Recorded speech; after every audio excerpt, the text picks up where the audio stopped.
Good morning. आज class को स्वागत करुच्ची। आज ये क्लास रे आमे दशमिक संख्या गुड़ी को जथाक्रमे 10, 100, 1000 इत्यादि एक रे शून्य थिबा संख्या मान द्वारा हरण करिबा।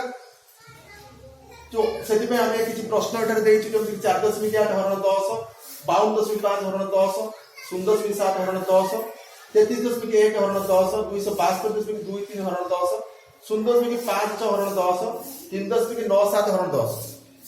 এই গণিতটি আমি 7th ক্লাস র ওএভি র গণিত পুস্তক আনিছু। এটা এইপাই পড়া যাଉଛି যে আমার পঞ্চম শ্রেণী পিলা মানকৰ जो নবোদয় এন্ট্রান্স হଉଛି সেতিরে কিছু দশমিক হরণ পকাଉଛି এবং তাহা আমার পঞ্চম শ্রেণী বই মানকরে বইরে ନାହିଁ। সেতিপাই আমি অভ্যাস করছু।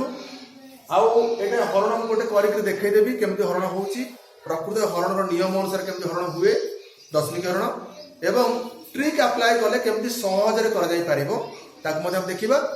আউ গোটে প্রশ্নর সমাধান করিয়া পরে आम स्कूल रो गोटे झील चतुर्थ श्रेणी झील संध्याराणी गंडा यही प्रश्न गुड़िकर समाधान कर पूर्व भिडियो आप देखिथे से झीलटी दुईटी दशमिक संख्या मध्य हरण प्रक्रिया करुला, खूब सुंदर भाव करुला।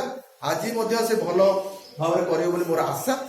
तो प्रथम प्रश्न देखा जदि आम हरण प्रक्रिया करवा तेज 4.8 को आम सीधा सड़क 48 नहीं पूर्ण संख्या हिसाब से 10 हरला 10 हरिले आम पकेबा 10 चौक 40 एटी ओलेब 8 ହେଲା ପରେ ଯଦି ଆମେ ଏଟାକୁ ଛାଡ଼ି ଦିଅନ୍ତେ ଏଠି ତେବେ ଭାଗଫଳ 4 ଭାଗ 8 ହୁଅନ୍ତା, କିନ୍ତୁ ଆମେ ଦଶମିକ ହରଣ କରୁଛେ।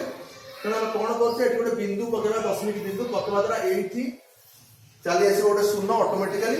ତେଣୁ 10, 80 ଏବଂ ଆମକୁ ଉତ୍ତର ମିଳିଯାଉଛି 4.8। ଆମକୁ ମିଳୁଛି 4.8।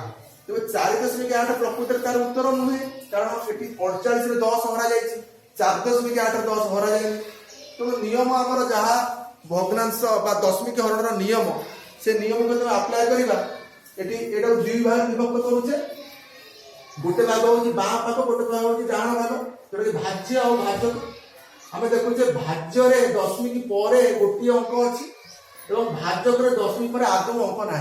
तो दशमिक पर अंकर संख्या बाँ पटे अधिक, यदि बाँ पटे अधिक तेज आम कौन करवा दशमिक बिंदु को ये दशमिक 4.8 हमको मिले रफरे आम 4.8 को लिखुचे यही बिंदु को गोटाए घर बाँ आड़ को ले जावा, कारण गोटे घर से बाँ पटे अधिक रही एपटे मोटे ना सेपटे गोटे अच्छी। बाँ पटे गोटे घर अधिक थी आम बिंदु को बाँ पटू गोटे घर घुंचे बिंदु